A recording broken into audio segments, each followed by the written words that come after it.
2 heures après, il y a eu incendie. Nous déplorons cela parce que la journée d'hier était une journée très mouvementée. J'ai eu des tracts dans tous les sens. S'attaquant à la personne du directeur général, son directeur, son assistant, le secrétaire général administratif, bref, les membres du comité de gestion. Il y a eu d'autres, évidemment, petits événements qu'on a gérés dans la journée.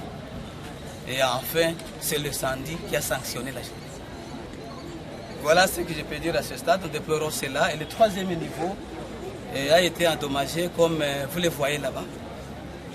Nous sommes en train de mener des enquêtes pour avoir des détails sur les causes de cet incendie. Nous avons une vingtaine de chambres abandonnées, qui sont abîmées, parce qu'il y avait des bureaux aussi, il y avait des chambres d'étudiants.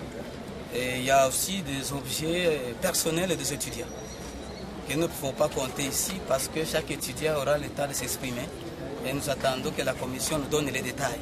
C'est homme des étudiants, les activités vont continuer.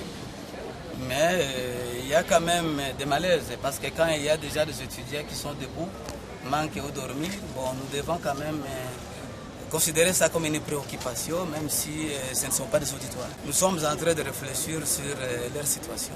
Nous saurons comment faire ensemble avec eux. C'est un bâtiment qui a déjà souffert. À un moment donné, il avait déjà des fissures à cause des véhicules, des camions poids lourds qui passaient là-bas. Il y en a même des véhicules qui cognaient les murs, des véhicules qui cognaient les murs de la clôture à côté.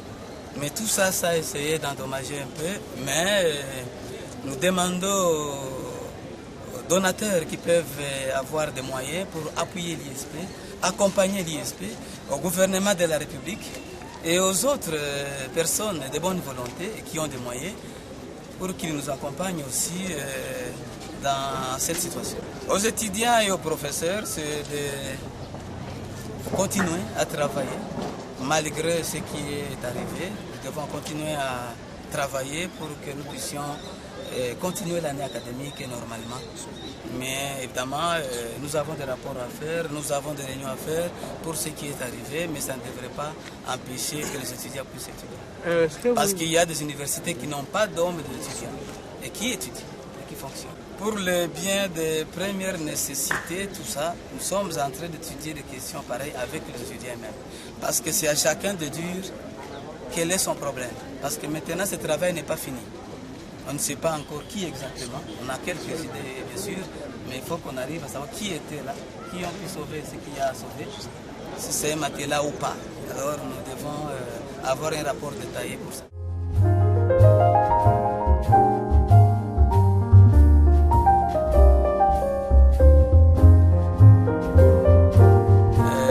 Ces séismes ont contribué à la destruction de la structure en partie. Et le soir même, quand nous avons quitté ici, il y a eu mon collègue, le secrétaire général administratif, qui a connu un accident qui n'est pas mortel. Et on est en train de suivre à l'hôpital, mais ce n'est pas très grave.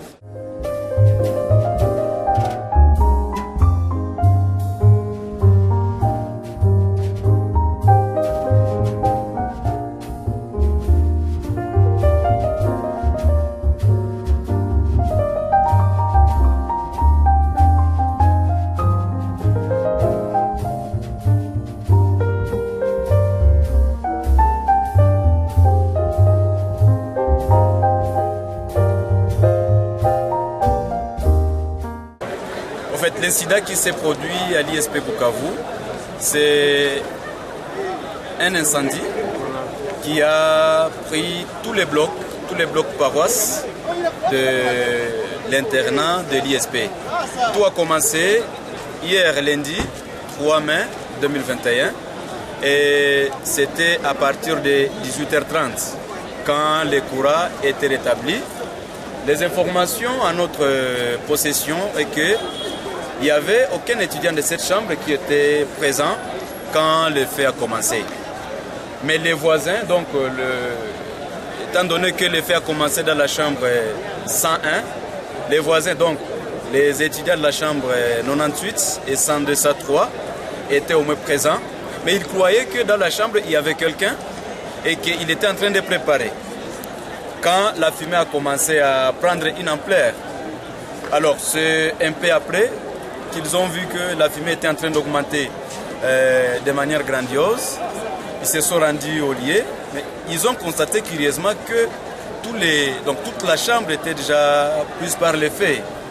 Les matelas, l'armoire, les machines qui étaient là-bas, et les plafonds même avaient déjà commencé à prendre du feu. Alors, c'est là, nous sommes à 18h30 quelque chose de minutes. Et il fallait donc attendre. Les étudiants ont criaillé, ils ont criaillé, jusqu'à ce que tous les niveaux est parti en fumée. Donc toute la partie supérieure, telle que je l'ai dit, est partie en fumée. Le bilan? Bien, le bilan franchement est énorme. Vous avez constaté, vous voyez, toute la partie supérieure, tous les niveaux supérieurs, il n'y a rien qui a été sauvé.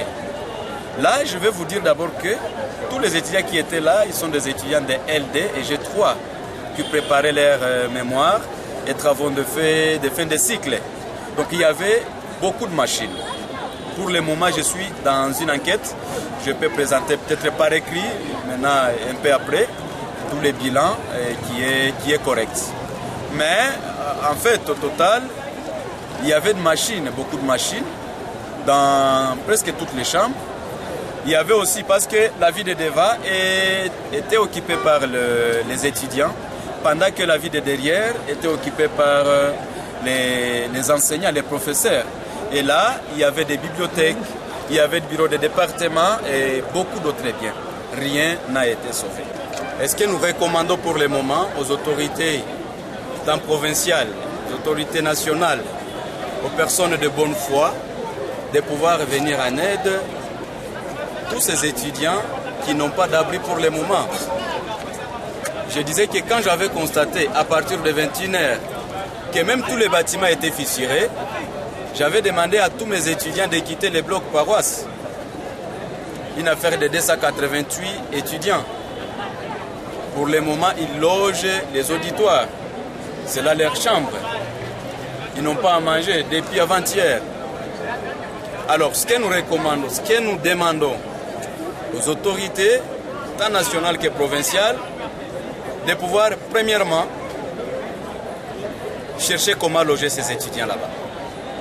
En attendant, bien sûr, la réhabilitation du campus. Mais aussi, on sera logé si on a mangé. Il fallait que ces autorités, en même temps, cherchent comment donner quelque chose de manger à ces étudiants. Donc la nourriture, on n'en a pas depuis avant-hier. Quand le courant a fait ces dégâts là-bas, on l'a interrompu et jusqu'à maintenant, il n'y a personne qui a mangé. Donc c'est un appel qui est lancé à tout le monde. Mais ce qui nous a étonné, c'est que depuis hier à 18h30, aucune autorité provinciale, aucune autorité politico-administrative n'est arrivée. Seulement, les autorités de l'ISP Bukavu étaient là. Ils ont fait les constats de ce qui s'est passé. La mairie, qui était censée venir et éteindre les feux, on a contacté tout le monde, peut-être à la mairie. Ils nous ont dit que leur camion anti-incendie était en panne. De 18h30 jusqu'à 21h moins, il fallait attendre la Monisco. Il fallait attendre la Monisco qui est arrivée, vous comprenez, un grand retard. Quand il n'y avait plus rien à sauver, tous les bâtiments étaient déjà pris par les feux. Et donc ils sont arrivés, ils ont essayé de faire quelque chose, mais en tout cas, rien n'a été sauvé.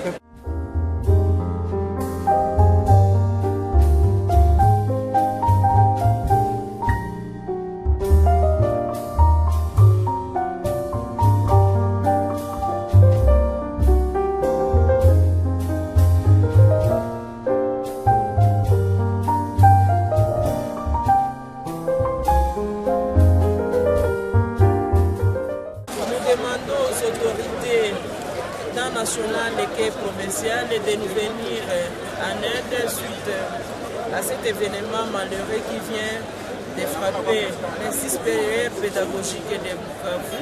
Étant donné que nous travaillons dans un contexte à Covid-19, et aussi l'ISP Bukavu, comme tant d'autres établissements d'enseignement supérieur et universités de notre pays, ne reçoivent pas de frais de fonctionnement. Cela nous pousse donc à tendre nos mains vers les autorités tant nationales que provinciales.